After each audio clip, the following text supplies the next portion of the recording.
4 सितंबर से बदल जाएगी किन की तकदीर। सूर्य में बुध का गोचर करेगा क्या नया धमाका। किन के लिए खुल जाएंगे दौलत और शोहरत के द्वार। कौन सी राशियां बटोरेंगी दोनों हाथ से पैसे।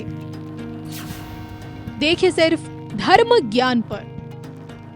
नमस्कार, ग्रह गोचर की दुनिया में आप सभी दर्शकों का स्वागत है। कविता राणा और मेरे साथ आचार्य मयंक शर्मा जी। मयंक जी, स्वागत है आपका। धन्यवाद कविता जी। धर्म ज्ञान के सभी दर्शकों को सादर नमस्कार। हर बार की तरह हम आप लोगों के लिए लेकर आते हैं ग्रह गोचर, और अब की बार मैं आपको बता दूं कि 4 सितंबर को ग्रहों के राजकुमार यानी कि बुध का महाराशि परिवर्तन हो रहा है, और अब जाकर बुध अपने दोस्त के घर में यानी कि सूर्य के घर में सिंह में प्रवेश करने जा रहे हैं। मध्य रात्रि इनका ये गोचर हो जाएगा। और बुध की कितनी बड़ी भूमिका हम लोगों की डे टू डे लाइफ में रहती है, और क्यों कहा जाता है कि भाई बुध का स्ट्रांग होना व्यक्ति की सक्सेस में बहुत बड़ी भूमिका निभाता है, ये भी मयंक जी से जानेंगे। और अब की बार सिंह में बुध का गोचर 12 की 12 राशियों के लिए विशेष क्यों है, इस पर भी हम चर्चा करेंगे। बताएं मयंक जी। बिल्कुल, देखिए सूर्य बुध का ये जो गोचर एक तरीके से है, यानी कि युति कह सकते हैं, बुध आदित्य राजयोग। और सूर्य बुध जो मान लीजिए कि हमेशा हर किसी कुंडली में आपको या तो एक भाव पीछे मिलेगा बुध या साथ में मिलेगा, ऐसी शुक्र की स्थिति रहती है, तो ये साथ साथ ही चलते हैं। और कविता जी, बुध एक ऐसा ग्रह है, ये अस्त होके भी पावरफुल होता है जी, क्योंकि वो सूर्य के नजदीक रहता है, तो उसको अस्त होने का दोष नहीं लगता है। अगर आपकी कुंडली में बुध अस्त है और सूर्य के साथ है, तो मान लीजिए कि सूर्य के पास रहकर उसको बल मिल जाता है। और अगर ये सिंह राशि में हो, और अगर ये मेष राशि में हो, कन्या राशि में हो, मिथुन राशि में हो जी, तो सोने पे सुहागा हो जाता है। यानी कि ऐसा बुधादित्य राजयोग तो आपको अथाह धन संपत्ति, अब राजनीति में शिखर पर ले जाता है, मान सम्मान की प्राप्ति होती है, और व्यक्ति जो है बहुत अच्छा वक्ता, प्रवक्ता या शिक्षक होता है। तो इसलिए बुध का मजबूत होना कुंडली में बहुत जरूरी है। और सभी लोगों के लिए, राशियों के लिए बड़ी राहत वाली बात रहेगी कि भाई बुध जैसे ही 4 तारीख की रात्रि को 10 बजे के बाद सिंह राशि में आएंगे तो सूर्य के साथ वो युति कर जाएंगे और बुध आदित्य राजयोग का निर्माण हो जाएगा। अब ये युति कब तक रहेगी? 4 तारीख की मध्य रात्रि से लेके ये युति जो है 23 तारीख तक रहेगी दोपहर तक, यानी कि 23 सितंबर तक युति रहेगी। उसके बाद जो है बुध अपनी खुद की राशि में आएंगे उच्च की अवस्था में, और वो वहां पर केतु के साथ युति करेंगे। तो ये जो राशिफल आप देखेंगे ये 4 तारीख की मध्य रात्रि से लेके और 23 तारीख तक का एप्लीकेबल रहेगा। बुध जो है, जैसे कविता जी आपने बताया कि बुद्धि का कारक है, ज्ञान का कारक है, ज्योतिष का कारक है, धन का कारक है।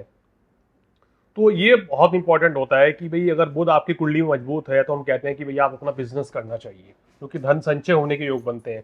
अब सूर्य के साथ युति हो जाती है तो फिर तो ये 2 गुना लाभ देती है।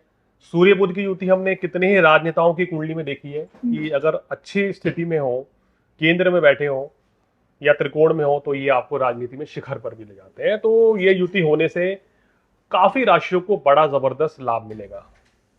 तो उम्मीद तो करूंगी कि आप काफी कुछ समझ चुके होंगे कि आखिरकार क्यों बुध की जो मौजूदगी हमारी लाइफ में बहुत ही इंपॉर्टेंट रोल प्ले करती है। और इसी के साथ अब की बार बुध का यही गोचर आप लोगों के लिए क्या नया लेकर आ रहा है, किस प्रकार से आपको तरक्की पर तरक्की कराएगा, और धन लाभ के भी प्रबल योग आपके किस प्रकार से बना रहा है, जानते हैं राशि अनुसार। फटाफट से पहले नंबर पर हम लेंगे अपनी मेष राशि को। बताएं मयंक जी। देखिए, मेष राशि वालों के लिए पंचम भाव में बन रहा है, तो ये शिक्षा प्राप्ति के लिए सर्वोत्तम योग रहेगा। जो लोग पढ़ने के लिए विदेश जाना चाहते हैं उनके लिए बहुत सुंदर आज है, क्योंकि 12वें भाव में राहु बैठा है विदेश ले जाने के लिए जी। तो विदेश का भाव प्रबल हो रहा है। शिक्षा प्राप्ति के लिए आप विदेश जाना चाहते हैं पढ़ने के लिए तो बहुत ही अच्छा राजयोग है। व्यापारियों को बड़ा अच्छा लाभ मिलेगा। जो लोग फिल्म लाइन में जुड़े हुए हैं या जो लोग इलेक्ट्रिकल इंजीनियर हैं उनको विशेष लाभ मिलेगा। सामाजिक मान प्रतिष्ठा बढ़ेगी और धन लाभ भी आपको एक नियमित रूप से होता चला जाएगा। वृषभ के लिए, वृषभ राशि वालों को क्या सबसे ज्यादा लाभ मिलेगा? देखिए, इस समय इनकी राशि का स्वामी नीच का भले ही चल रहा हो, लेकिन सूर्य बुध की युति से इनके क्या होगा, खर्च अधिक रहेगा। यानी कि अगर आप प्रॉपर्टी लेना चाह रहे हैं, वाहन लेना चाह रहे हैं, उसके लिए ये योग बहुत अच्छा है। कार्यस्थल पर भी ये युति जो रहेगी आपके लिए काफी लाभप्रद साबित होगी। जो लोग राजनीति से जुड़े हैं उनके लिए समय अच्छा है, लेकिन व्यर्थ के बयानबाजी से बचना होगा। मेष, वृषभ, और अब मिथुन की बारी। मिथुन राशि वालों, अगर आप क्रिएटिव फील्ड से जुड़े हैं तो ये समय आपके लिए निश्चित रूप से बहुत अच्छा रहेगा। प्रेम संबंध मजबूत होंगे, वैवाहिक जीवन में भी स्थितियां बेहतर रहेंगी। हालांकि लगन भाव पे मंगल जो है थोड़ा एरोगेंस बढ़ सकता है, क्रोध की अधिकता रह सकती है, उससे थोड़ा सा आपको बचना होगा। लेकिन बुध का मिथुन राशि माफ कीजिएगा, सिंह राशि में आना आपके लिए पहले से बेहतर रहेगा। भाग्य भी अब आपका धीरे धीरे साथ देगा। कर्क के लिए जाना चाहूंगी क्योंकि अब की बार तो कर्क से ही निकल रहे हैं। इनके लिए पहले भी अच्छा था और अब भी बहुत अच्छा है, क्योंकि बुधादित्य राजयोग से इनके लिए धन लाभ अच्छी मात्रा में होता हुआ नजर आ रहा है। जी। स्वास्थ्य में सुधार होगा और इस समय कहना चाहिए वाणी में मधुरता बनी रहेगी। एक स्ट्रेस दूर होगा इनकी लाइफ से, जो परेशानियां चल रही थी पिछले कुछ दिनों से, तो कर्क राशि वालों को उससे बड़ी राहत मिलेगी और बिजनेस में भी आपको सफलता मिलेगी। सिंह राशि के लिए? सिंह राशि के लिए सर्वोत्तम रहेगा, क्योंकि सिंह राशि या सिंह लगन में सूर्य बुध का होना सरकारी पक्ष की ओर से बड़ी सफलता की ओर दिखा रहा है। और बुध का ये गोचर आपके प्रेम संबंधों, वैवाहिक जीवन को भी अच्छा करेगा, काम कारोबार में भी लाभ मिलेगा। अब जो फिजूल खर्ची हो रही थी उन पर लगाम लगेगी जी। सूर्य शनि का समसप्तक योग की जो परेशानी थी वो भी कुछ कम होगी। तो इसलिए सिंह राशि वालों के लिए गोचर अच्छा है, नई नौकरी के भी योग बन रहे हैं। कन्या राशि वालों, ये समय आपके लिए भी देखिए संभल के चलने वाला है। एक तो लगन में केतु है, 12वें भाव में सूर्य बुध है, तो खर्चे अधिक बढ़ सकते हैं। जो लोग सरकारी नौकरी में हैं उनको थोड़ी परेशानियों का, दिक्कतों का सामना करना पड़ सकता है। अनचाही जगह ट्रांसफर भी हो सकता है जी। इस समय थोड़ा ये जो 23 तारीख तक का समय संभल कर निकालें तो आपके लिए बहुत अच्छा रहेगा। उसके बाद स्थितियों में तेजी से सुधार होगा। फिजूल खर्ची से बचना चाहिए और सेहत का ध्यान रखें। इसी के साथ तुला राशि वालों के लिए ये समय अच्छा रहेगा। इनकी राशि के स्वामी भले ही नीच के चल रहे हो, लेकिन स्वास्थ्य संबंधी परेशानियां तो चलती रहेंगी जी, क्योंकि गुरु भी अष्टम भाव में है, शुक्र नीच का है, तो विशेष ध्यान रखें। और इसके साथ साथ हालांकि नीच भंग राजयोग बंद है और कभी नीच भंग राजयोग में सबसे ज्यादा पैसा तो आता है मगर स्वास्थ्य बहुत खराब हो जाता है, तो इस चीज का ध्यान रखना चाहिए। बुधादित्य राजयोग में व्यापारियों को ही लाभ मिलता हुआ नजर आ रहा है और छात्रों को, इन दोनों पक्ष को बड़ी जबरदस्त सफलता मिलेगी और कहीं से रुका हुआ फंसा हुआ पैसा भी मिल सकता है। लेकिन भोग विलासता में बड़ी जरूरत से ज्यादा रुचि जो है वो नुकसानदेह भी साबित हो सकती है, तो उस चीज से बचना चाहिए। वृश्चिक राशि वालों, ये काम कारोबार के लिए अच्छा रहेगा। मान प्रतिष्ठा बढ़ेगी, नए कार्य की शुरुआत हो सकती है, सुख समृद्धि बढ़ेगी और आय के साधन भी बढ़ेंगे। सरकारी नौकरी में अगर आप हैं, चुनाव लड़ना चाहते हैं, आने वाले समय में राजनीति में हाथ आजमाना चाहते हैं, तो अच्छा समय रहेगा। चलिए धनु के बारे में अब जानेंगे। धनु राशि वालों के लिए काफी बड़ी राहत रहेगी। सप्तमेश बुध जो है अष्टम भाव में चल रहे थे, तो घर परिवार में कलह की स्थिति का वातावरण चल रहा था। जीवन साथी के साथ भी समस्याएं थी, उनको स्वास्थ्य संबंधी परेशानी भी थी। आपका भी मन जो है आजकल अच्छा नहीं चल रहा है, डिप्रेशन की स्थिति बनी हुई है, तो ये बड़ी राहत मिलेगी सूर्य बुध की युति भाग्य स्थान में आने से। कहीं ना कहीं परेशानियों से छुटकारा मिलेगा और आपके जीवन साथी के साथ संबंधों में मधुरता भी रहेगी और काम कारोबार में भी अब लाभ मिलेगा।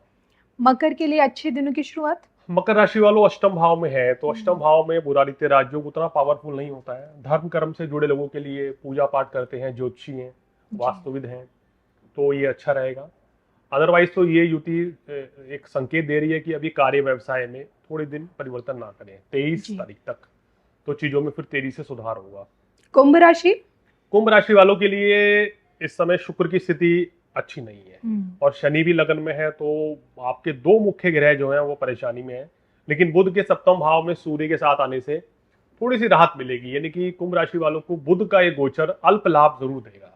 वैवाहिक जीवन में भी स्थितियां कुछ बेहतर करेगा, लेकिन मैं सलाह नहीं दूंगा कि इस समय आप कहीं पैसा लगाएं या किसी को पैसा उधार दें या नए काम कारोबार की शुरुआत करें, तो इस चीज से बचें।